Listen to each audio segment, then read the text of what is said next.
So I am Michelle Morris from Consolidated Planning Group. I'm so glad that you're here with me today. We have a great guest speaker for you, and you're going to get a ton of information about vocational rehab programs through the Texas Workforce Solutions program. So again, I'm Michelle Morris. Let's go through a little bit. Hopefully you've been to one or two of our webinars in the past, but if not, I'll go over the rules of the road a little bit. So we do these webinars 2, 3, sometimes up to 5 times a week. And we love being able to present this information to you.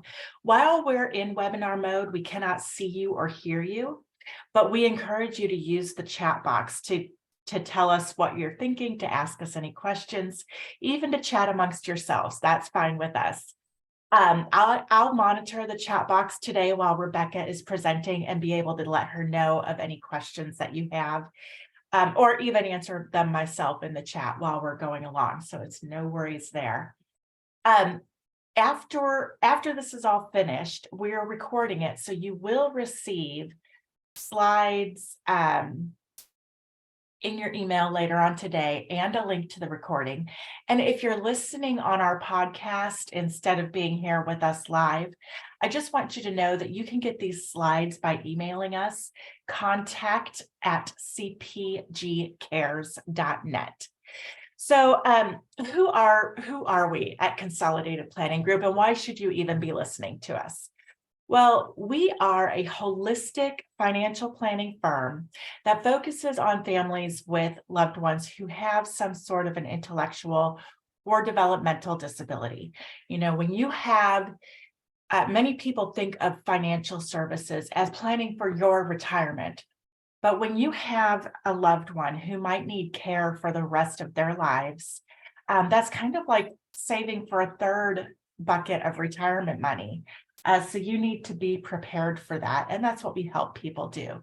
We're located in Sugar Land, Texas, just outside of Houston. We serve families all across Texas and all across the United States. We have over 30 years of experience with insurance and financial services. We're members of the Special Needs Planning Academy. We're National Social Security Advisors, members of the Top of the Table $1 Million Roundtable. It just means that a lot of people trust us to help their families plan for the future. So we are here for you as well. And it's really important, you know, you have found the right place. A lot of families come to us for things like protection plans, lifetime care estimates, transition planning, ABLE accounts, and of course, advocacy and education related to special needs planning topics. You know, there are over 263,000 financial advisors across the United States of America, 263,000, but there's fewer than 200, period, not 200,000, but fewer than 200 even focus on special needs planning.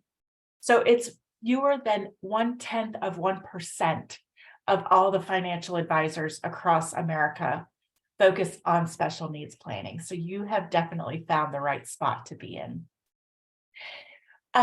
One of the things that really keeps families awake at night is the thought of who is going to take care of your loved one once you're no longer able to. You know, maybe you pass away, maybe you become disabled, maybe you're just too old to be chasing someone younger than you around the house.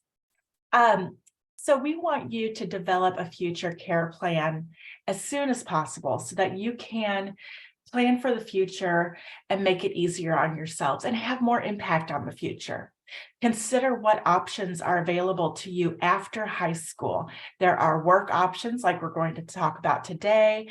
There are vocational or educational options. There are a lot of transition and day programs and communities that are available to your loved ones. You want to know what is available so that you can plan and you can get on the waiting list if there is a long wait list. And make careful consideration before just saying, oh, Jacob's sister is going to take care of him once we're gone. His sister will be there, so we don't need to worry about that.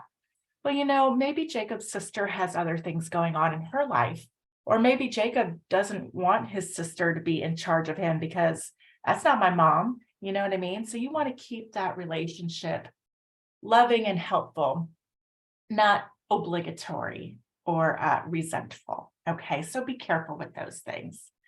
I do see someone says, please email the handouts. Like I said, everyone who has registered for this webinar today will receive a link to the video recording and a copy of the slides in their email. So no worries there. So without any further ado, please welcome Rebecca.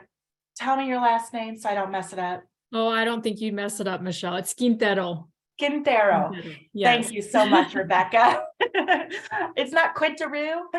I know I get a lot of different variations, but it's Quintero. Yes. Thank Quintero. you. Okay, great. So if you would take it away and tell us all about vocational rehab through Texas Workforce. Well, thank you, Michelle, for this introduction. I am here to share some information. Here on this first screen is just a way that you can contact me, but I'm going to share additional information at the end of this presentation. But as you can see there, my name is Rebecca Quintero. I am an employee of the Texas Workforce Commission, known as TWC, and I work namely under the Vocational Rehabilitation Division, as you'll see there.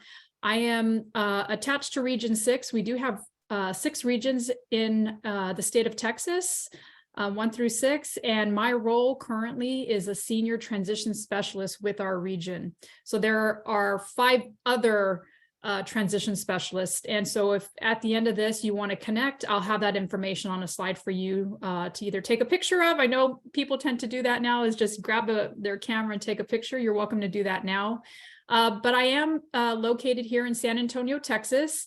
You'll have my email and my work cell number there, but the website that you'll really want to reach out to is our www.twc.texas.gov. That's where you can find information on our entire organization. And this is where I hope to break it down for you in just a bit. And Michelle, could we actually go back to that first slide just for an image? Perfect. Yes. Thank you.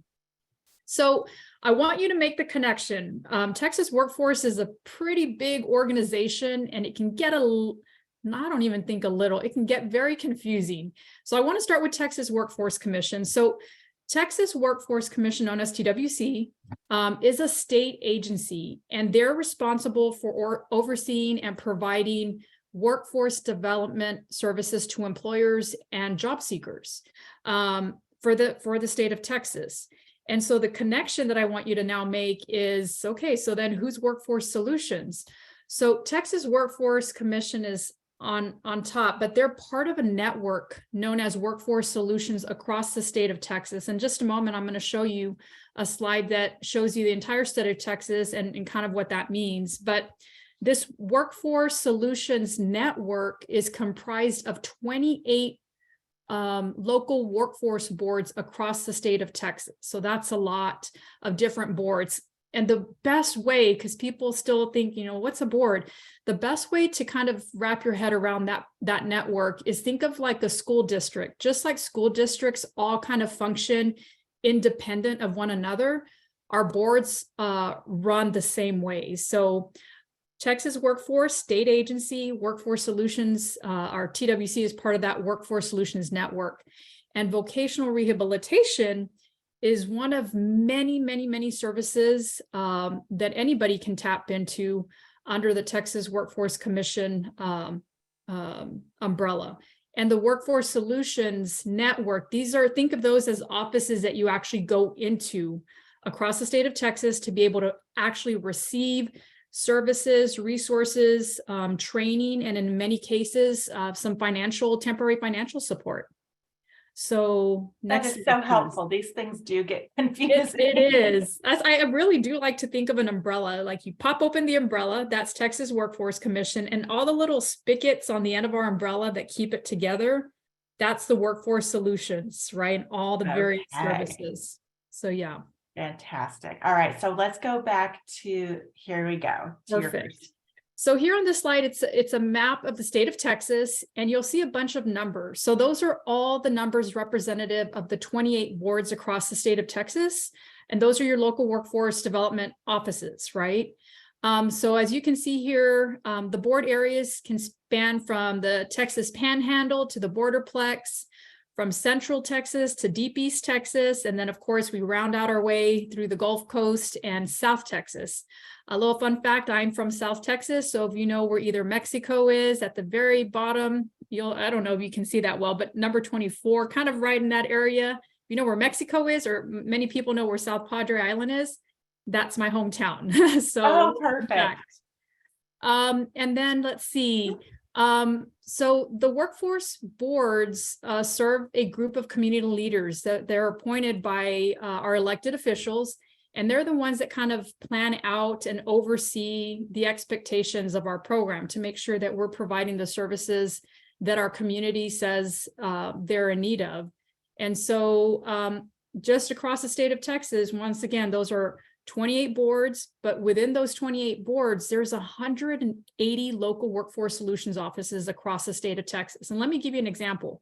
So I am located in San Antonio, and in the San Antonio area, the workforce board is known as the Workforce Solutions Alamo Board. And in the Alamo Board, we have about 8 offices that are served under that one board. So that's an example, but once again, 180 across the state of Texas. So I wonder, I didn't mention this at the beginning, Michelle, but if anybody has any questions, I am open to receiving them as we move along. So if you have any questions, please place them in the chat and I'll be glad to answer them. And now that I say that, does anybody have any questions about that kind of organizational breakdown? I don't see any questions coming through yet, but I will definitely let you know as they do. Great. So yeah, please continue. Okay, so you're here to learn a little bit about vocational rehabilitation services. We also reference it as VR, but that's not to be mistaken with virtual reality. It does stand for vocational rehabilitation. And the purpose of our vocational rehabilitation program is to be able to help people with disabilities, physical, mental, or visual, to be able to help them obtain and maintain employment that is within their interest, their priorities, their abilities. And so we kind of look at all of that together. And in a bit, I'll break down what our eligibility criteria is. But as you'll see there on bullet number 1, our services are eligibility based. So they are specific to the individual that is determined eligible. It's not an entitlement program, and something to kind of think of when we have our children attending public school, they're entitled to services, right? But with our agency, you have to be determined, you have to meet the criteria of our program to be determined eligible into the program. And that's what that means. That second bullet there, VR services are not intended to be emergency services. So many people are not aware that vocational rehabilitation can sponsor what we call physical restoration, or in general terms, we can assist and sponsor a surgical procedure, right? And so when we say that we're not emergency services, that's the best service that we can tie it into. So if you needed a good example, if you had a hernia and that was preventing some kind of struggle in your job setting, and you could no longer perform the duties of your job, but you just need a simple hernia repair, but you need it by tomorrow, or you need it later this week. That's what we mean when we say emergency services, that we're not emergency services, because we have to take you through that eligibility process. We are also not necessarily time limited. We used to say that we were time limited, but we've come to learn that every case is so very different. Our cases average in terms of from application to a successful closure can average about 2 years. That's just an average. Every case is so different, but we no longer can say it's time limited because we all know that life happens to all of us, right? But they are intended to, they're not intended to be provided long-term. We really want to be able to serve our customers and serve them quickly with the services that they need, because that gets them back into the workforce. So that's really the intent there. And then our vocational rehabilitation services are arranged and provided by a vocational rehabilitation counselor. with consideration to what we call informed choice or individual choice. And let me give you a quick example of what that means. If you come to us and you want to work, or we need to send you for an evaluation of sorts, we might have 5 different providers that you could choose from. So we could say, okay, provider A is on the north side of town and provider B is on the south side, or provider C can come to you. So we give you all the information that you need to then be able to make an informed choice. And so that is provided through the guidance of a vocational rehabilitation counselor. Next slide. All right, great. So let me see. Okay, so here on the screen are our 4 criteria that an individual should meet in order to be determined eligible into our program. This is the eligibility criteria. So the first criterion there is that you have to have that physical, mental, or visual. You don't see the visual here, but that's kind of like our specialty. We have counselors that are specialists in providing that kind of service to individuals that come in with either blindness or visual impairment. So physical, mental, or visual. So an example of a physical disability could be maybe somebody in a wheelchair, somebody with cerebral palsy. An example of an individual with a mental impairment or condition is somebody with maybe major depression. It could be somebody with attention deficit hyperactivity disorder, just to name a couple there. And then, of course, the visual impairments that I mentioned, you could be somebody that has complete blindness or just significant visual impairments. And so if you have one of those, you meet criteria number 1.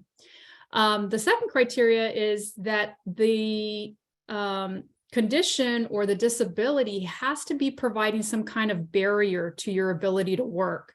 So as we all know, you may know somebody with a disability and they're functioning perfectly well and independently and very successfully in our communities and in their lives, and they don't need any kind of additional support. That's great. But for those that might need that extra boost or support, you have to meet that second bullet, which is that disability results in some kind of struggle for you to maintain employment or to even secure it. So I'll give an example. A person with a physical disability, let's say somebody was in a motor vehicle accident, maybe lost the lower extremity, they had a leg amputated. So now their life has significantly changed. So perhaps to continue, it could have been a person either working or even unemployed. In either case, that's why it's individualized. So if they were working and maybe they were in a job that required physical movement, squatting, bending, standing for long periods of time, and now they've lost their lower extremity, the impairment there, or the impediment rather, is now their ability to ambulate independently has now been affected. That's the impediment. Okay, I know people can get impairment first criteria and impediment second criteria confused. So there's a little example. And then the third criteria is that you require certain services from vocational rehabilitation. The example that I just gave of the individual losing a limb, perhaps they need the use of a prosthetic, right? And so that could be the service to help them prepare for, enter, engage, or even advance into competitive integrated employment within their abilities, their priorities, and their interest. And then the fourth criteria is pretty simple in most cases. It's just asserting that we can say that you are somebody that has the ability to secure employment, that you can, through our services, maybe support, that you can still work towards that employment outcome. You will see something there. It says, unless pre-eligibility trial work experiences demonstrate clear and convincing evidence that the customer cannot achieve employment outcome. An example of this could be somebody maybe with autism. And it's not necessarily that you've never worked before. That's really not the focus here. It's more of, is the disability so severe, if it was a person with autism or even an intellectual disability, that they could not secure employment independently, whereas perhaps they needed somebody with them all day long. That might be an example of somebody that needs constant care and supervision. we might assert that they don't meet that fourth criteria. And that pre-eligibility trial work for us allows us to evaluate that ability. We can take them through a few trials of work. We would work with a service provider that would go with them to a job site. And we get different samples, if you will, of that individual working in one work site, doing one activity. We take them to another. They try a different set of activities. And based on the reporting of those experiences, if that provider says, well, they couldn't sustain focus for more than 5 minutes, and that's the consistent trend, then we might assert that they don't meet that fourth criteria. Whereas somebody that demonstrates and actually maybe finds an interest through one of those work experiences, we can say, oh, they're definitely eligible, and then we move through the process. So those are the 4 criteria you would have to meet to be determined eligible into our vocational rehabilitation program. And with that, Rebecca, do you have any questions? Yes. So you need to have all 4 of these things. I mean, and it makes sense because you have to have some sort of impairment that is an impediment to employment, Right. that would be helped by vocational rehab, and that you can actually work. You can complete the job assignment if Yes. you get the vocational rehab service. Absolutely. So It's really, those are the 4. yeah. So it's really, you meet 1, you meet 2, you need 3, right? That's us providing the service. And then number 4 is really, as a result of those services, you're able to achieve the outcome of employment. Yep. Fantastic. And you're going to get to ages and when you can start with all this. I will, but let me just say, so vocational rehabilitation is open to anybody of working age. And in a little bit, you're going to hear me say 14. As a youth at the age of 14 does have some labor law restrictions, right? But there are some situations. So I'll explain that a little bit. But yeah, as early as 14 and whenever you feel like you can work up to, we have served many individuals that have been well into their late 70s and early 80s. Fantastic. Now, is there, you're going to go through the application process and how people are screened for these things? And You know all what, that? this one, I don't have a specific slide. It would have been nice for us to have included maybe just a little arrow, but thank you for that. Let me take some time. So this is the eligibility process. So the way you get connected, and at the end of this, you'll have a number of ways that you can connect with us. But when you do connect with us, the first time you reach out to us, that's considered what we call the initial contact. It's the first contact that we have with you. We kind of get a gist for why you're calling us and what maybe you need, just in very general terms. You could just call and say, I'm curious about vocational rehabilitation, and I'd like to speak to a counselor. That could be the initial contact. Or you could say, I'm about to graduate from high school, and I think I need some help preparing for work. And that's just the initial contact. So we'll take your basic information, your phone number, email, address, and then your reported disability. And then that gets assigned to a vocational rehabilitation counselor. Remember, they're the ones that make decisions on all the cases. And then from there, they will take an application.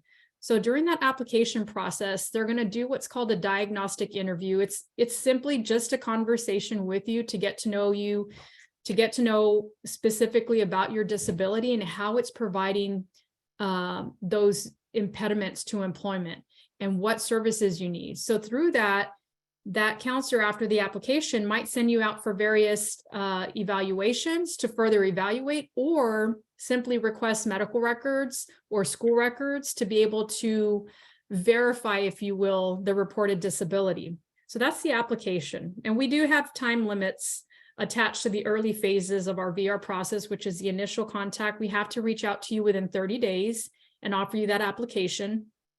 From application to eligibility, which we've just discussed here, we have 60 days to determine that. It is a federal law that we have to determine your eligibility from application to eligibility, 60 days. And that's through that collection of information that I just spoke about, that diagnostic interview. If we determine that you're eligible, then there's that last 90 days, or not the last, I shouldn't say last, Then the counselor is given 90 days to determine what services you need through conversation with you. And you all will work together to develop a plan of employment known as an IPE, Individualized Plan of Employment. In the school setting, it's an IEP, so not to be mistaken for that. An IEP is an individualized education plan. So while you're in school, it's an education plan. For us, it's an IPE. And on that plan, you're going to have one vocational goal that you and the counselor will work towards. So all the services listed on that plan should all answer, how is this service going to help me get to that vocational goal? How is this next service going to help me get through that next goal? And then we provide active services from the time we sign that plan. Now we can actively purchase services, provide services, arrange services for you. And then we start waiting for that phone call when you, the customer, say, hey, Rebecca, I got a job. And then we count 90 days. And those last 90 days are really just to ensure that you've received everything you needed from us to be successful in an employment setting. We stay in contact with you for 90 days to ensure that you no longer need our services. And at that 90th day, then the counselor and their rehabilitation assistant will verify employment, and we close your case out successfully. That's really what that process should look like. But sometimes we do have some unsuccessful closures for individuals that may not be actively participating in their plan.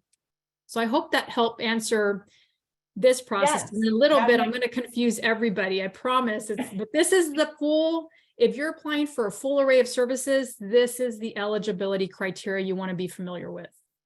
Fantastic. Let's get through a few more slides. Sure. You do have more questions popping up, Okay. but I know you're going to get to some of them. So let's continue on. Sure. Okay, so transition services. So this isn't separate from vocational rehab. As you'll see there, it's just a subset of vocational rehabilitation.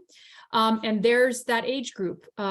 Transition services are specific to the ages of 14 through 22, and they're provided to students to help you prepare for the word transition, for the world, from the world of being a student into the world of work. There's that word transition.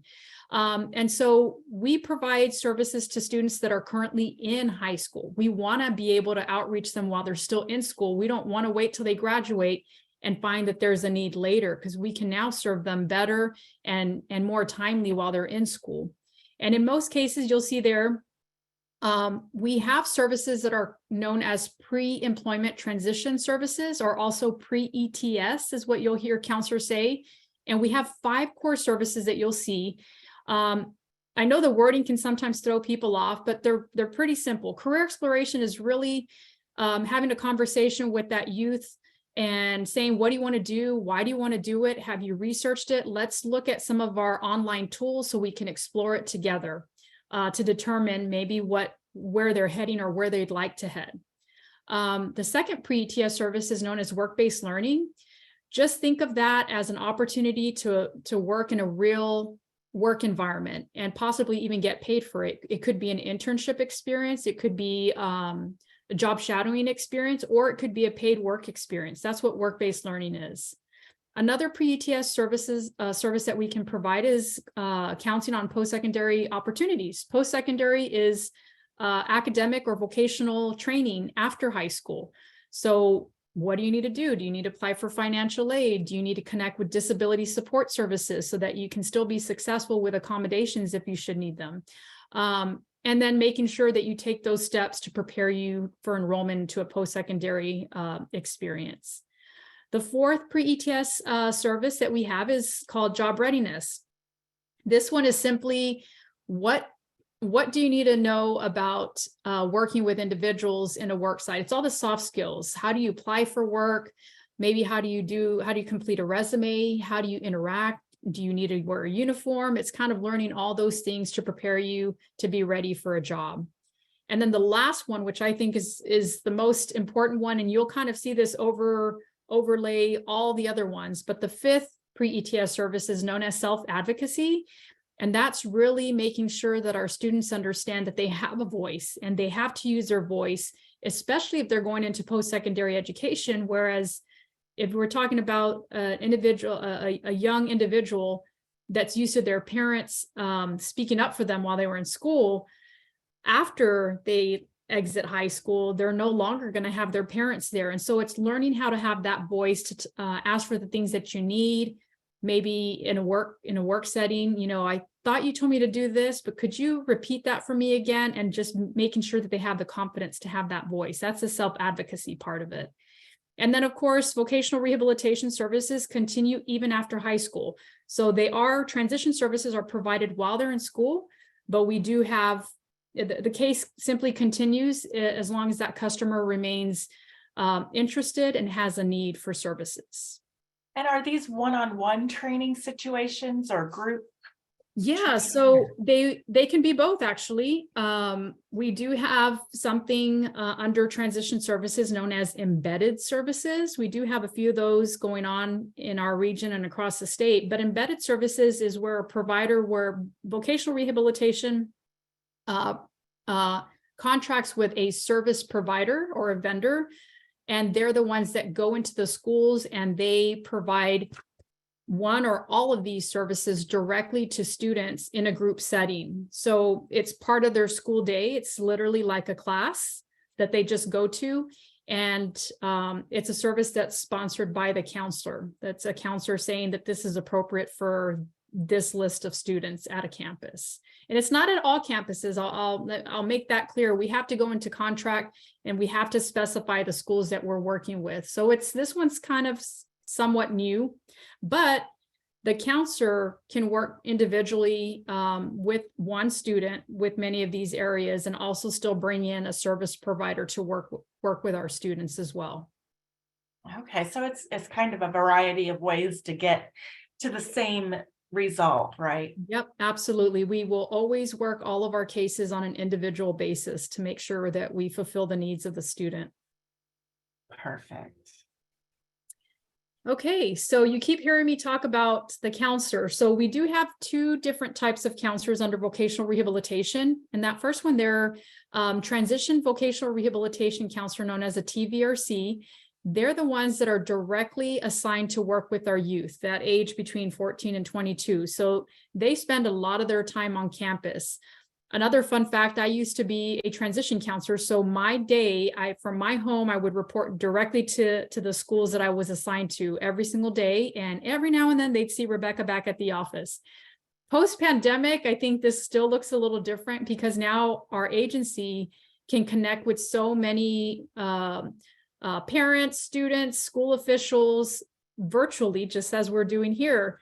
It's opened up that virtual world for us. So many of the meetings are still based on customer choice, but many of our counselors don't necessarily report every single day to all their various campuses, but they're specific to serving the ages of 14 to 22 while the students are typically in high school.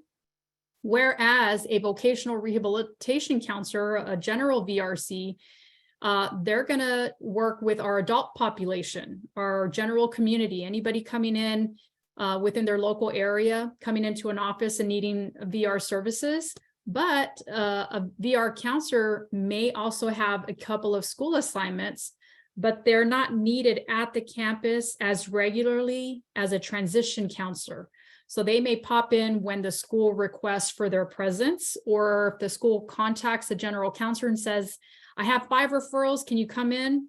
It's a partnership that we have with them, and the counselors would go in to either take an application or to provide presentation on our services. Fantastic.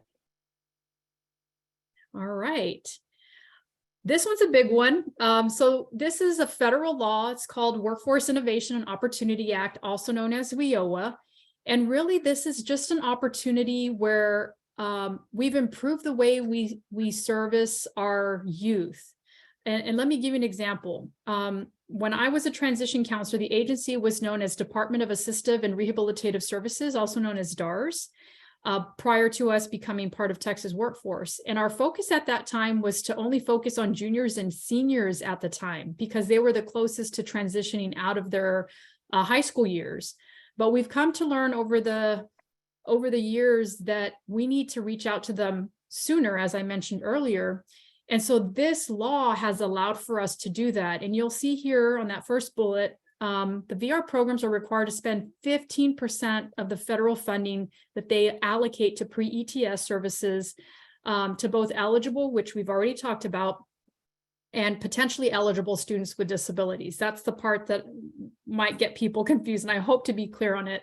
But also pre-ETS are intended to provide exposure while they're in school to these pre-ETS services to prepare them for independent living and for their life after high school and into the world of work. So it's starting earlier, and we're seeing some really positive results because of this enactment of this WIOA federal law. So it's that last sentence there in that first paragraph. WIOA emphasizes transition and youth services throughout. Next slide. So the transition counselors, are they part of the embedded services or part of the agency?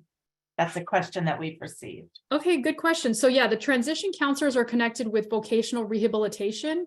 And remember, they're the ones that will make all the decisions. They give all the approvals. They have to justify every dollar that they spend on every single case. So they're the ones that could say, okay, hey, you're going to this campus. This campus has embedded services with this provider X, for example, and say, would you like to be a part of that? And what they'll do is put them on a list for the next cohort to start.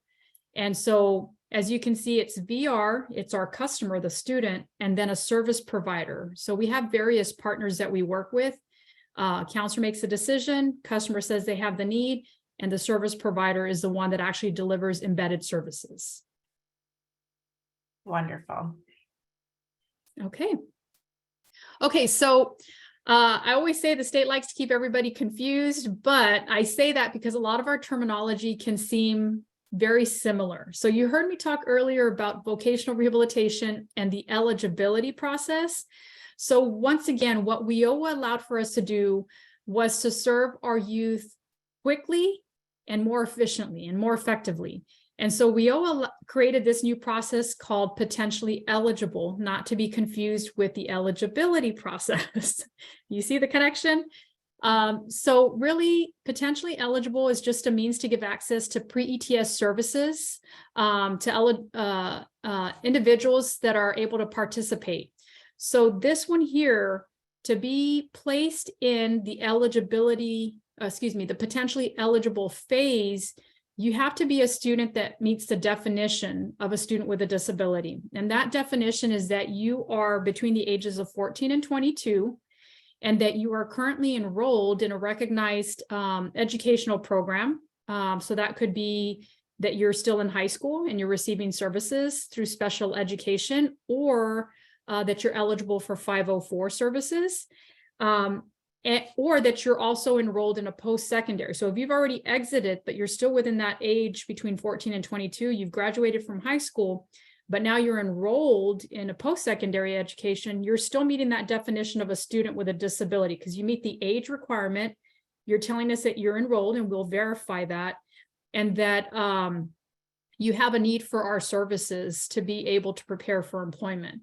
So potentially eligible, think of the phase when I talked about eligibility, the eligibility process, I talked to you about, let me see, initial application, eligibility, IPE, and closure, about a 5, maybe 6-step process for the full array of services. Potentially eligible is literally saying, I meet the definition of a student with a disability. I would like to be served through one or more of your pre-ETS services. And all we'll do is enter your name in our system. We'll ask for proof of your disability, which could be a school record. It could even be an observable disability if you're somebody in a wheelchair or somebody with cerebral palsy or deafness. We can observe that kind of stuff. So we can determine and verify your disability, and then you're in. There's no application, there's no eligibility. There's no IPE development. It's just saying that you have the need. We place you in, and the moment that we verify your disability, we start providing our pre-ETS services to you depending on your need. So that's why it says it's not intended to circumvent the VR process, which is lengthier, right? It's not intended to circumvent that, because what might happen is we could place you in potentially eligible as a student that meets the definition of a student with a disability, but then you might need a job coach, or you might need transportation services. That kind of, or those kind of service rather, are paid for under our general vocational funding, whereas everything else related to transition is paid through a different bucket, pre-TS funding. And so you could enter as a potentially eligible, but there might be a need that the counselor says, because you need these other services, the full array of services, then we need to take an application and walk you through that more lengthier process. But if you're already potentially eligible, it's really a smooth process at the end of it, because we already gotten to know you and we have more information on you. So once again, that last bullet there, services for potentially eligible are limited to pre-employment services only. So I wonder if we'll get questions on that. So what I'm hearing is this is a little bit more broad. It's not as personalized to each student. You're not coming up with a plan for each student who is potentially eligible, but they might be able to take some classes and learn about things that would generally help. Yes. Is that what you're, okay. Yeah. And, thank you for asking that too, Michelle, because I think the way that I like to, I used to be a supervisor, and I like to share this with my new staff that would come in, because they were like, you just told me about eligibility. Now you're telling me potentially eligible. Like, what does that really mean? So think of potentially eligible as an appetizer. You go to a restaurant, you say, oh, can I get the wings? And you taste the wings, right? So maybe in this case, your appetizer is career exploration. You want that little appetizer, you get a little nibble, you like it, and you're like, hey, Rebecca, I really like that. Can I try another appetizer, which is a pre-TS service? Say, can I get the work-based learning experience? Yeah, let's do that. So once again, you could get it from your freshman year all the way through your senior year, and you could touch on a variety of different experiences and multiple ones throughout every single year. And so you can say at the end of it, I think I have a need for an entree. And if it's, services that I talked about, you said, I'd like to apply for vocational rehabilitation services. Now the services that we offer are wider, right? And once again, they're going to be specific to your need, but now you can nibble on an entree, enjoy that. So you get the taste of all the appetizers and still get the benefit of still being served more if you need it. And here's our last slide. And this is where I also share, I can drop in several different links here at the end if you need to get connected with us. And let me see, I think that one, that first link will get you connected to one of our offices so that we can get you connected to the right counselor based on the area and zip code that you live in, if you want to work with a counselor. And the counselors are the ones that schedule their appointments at the school or in their office, or at different locations where maybe some kind of exception needs to be considered.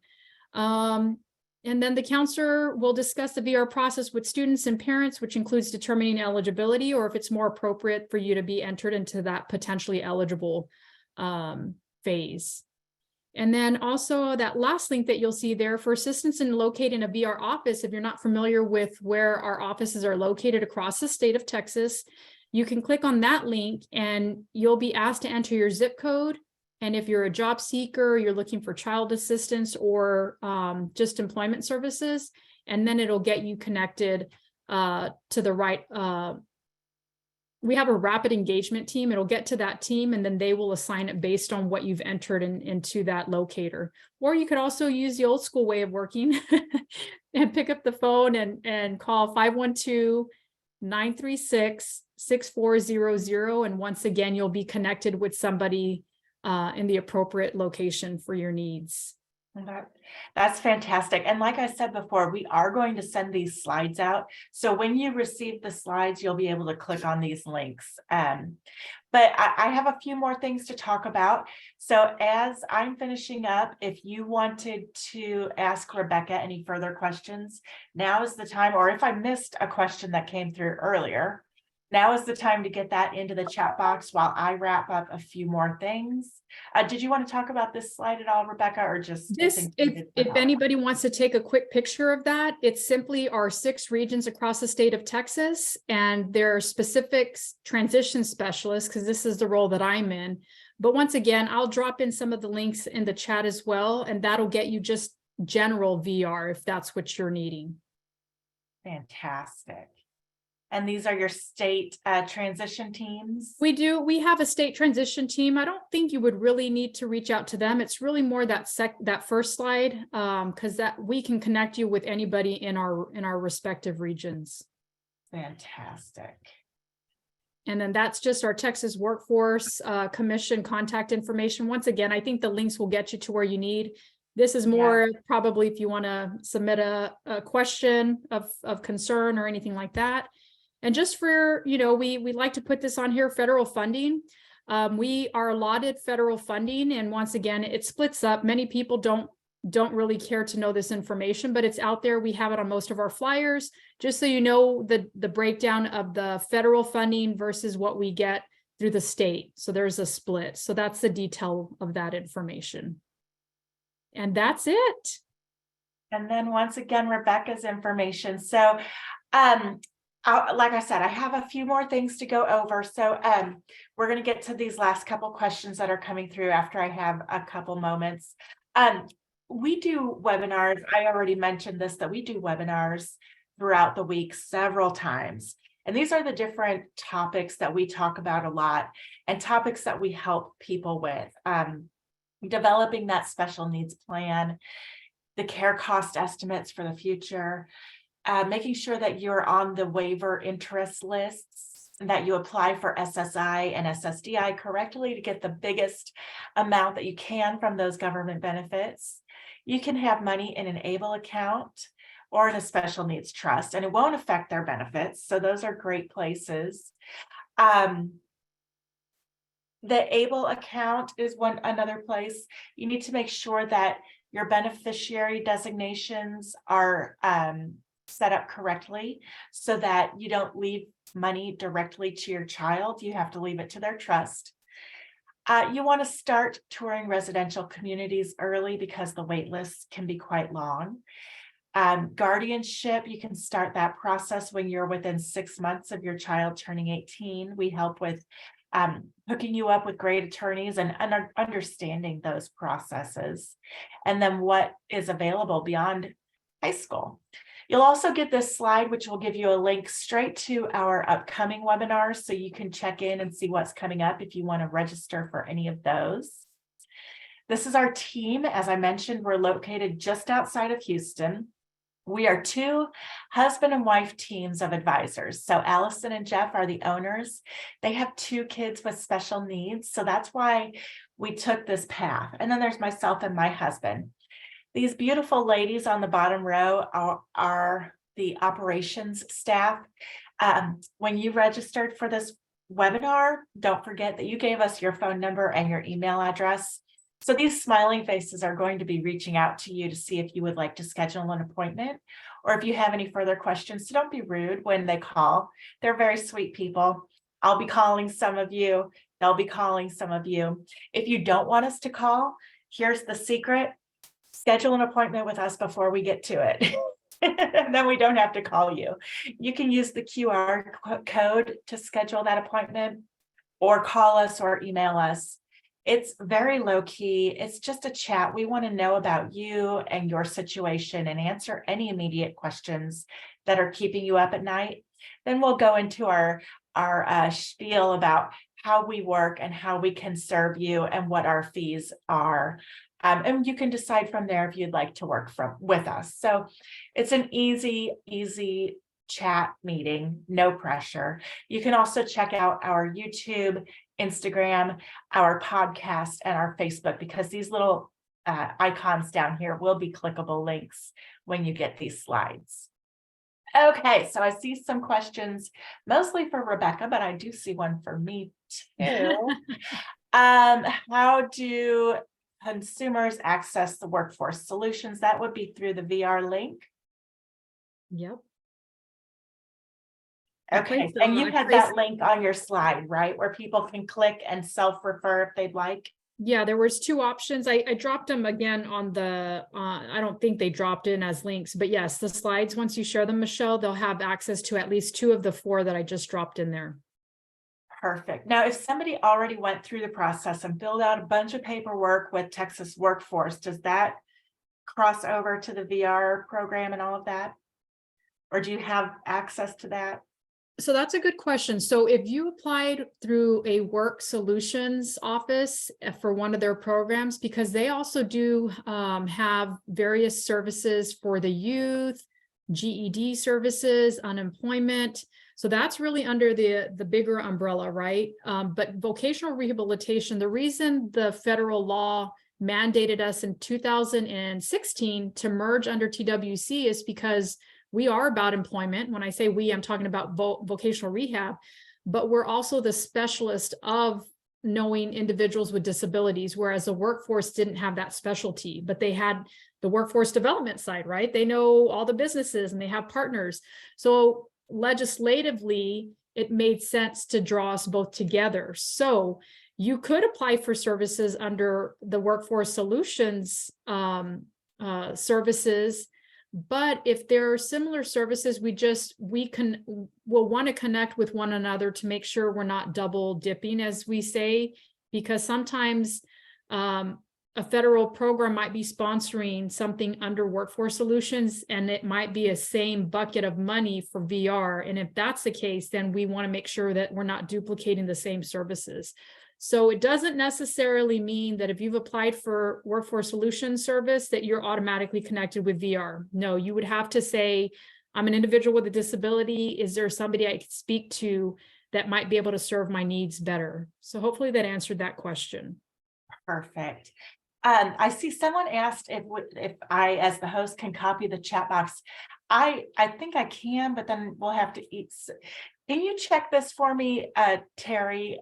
If you click the box where you typed in your question, there's 3 little dots at the top right of that box. If you click on those 3 little dots, the first thing says save chat. Do you have that option? If you do, it might make it easier. You can just save it straight to yourself. So let me know. And if not, we'll make sure we get that to you. Thank you for putting this all together. We do presentations on these topics for parent groups. If you are part of, maybe like, for example, NASA, we work with some of the NASA support groups, like they have an autism support group at NASA. We're happy to partner with them and present to that parent group. If you have a group or something like that, you would like a presentation, we are happy to get together with people like Rebecca, or if you just want us to present, or if you just want to invite people when you see our presentations coming up. We are always more the merrier. The more the merrier. We want to help as many people as we possibly can. And of course, if you ever have questions, you can just reach out to us. So Terry, did that work for you? I don't know if you're even still out there, if you were able to get the chat, or if I need to make sure. Okay, I'll go ahead and save chat and we'll send that out with the slides. All right, so this has been fantastic. Again, thank you, Rebecca, for all of the information and everything. I hope this has been helpful for everyone. Thank you for spending your hour with us.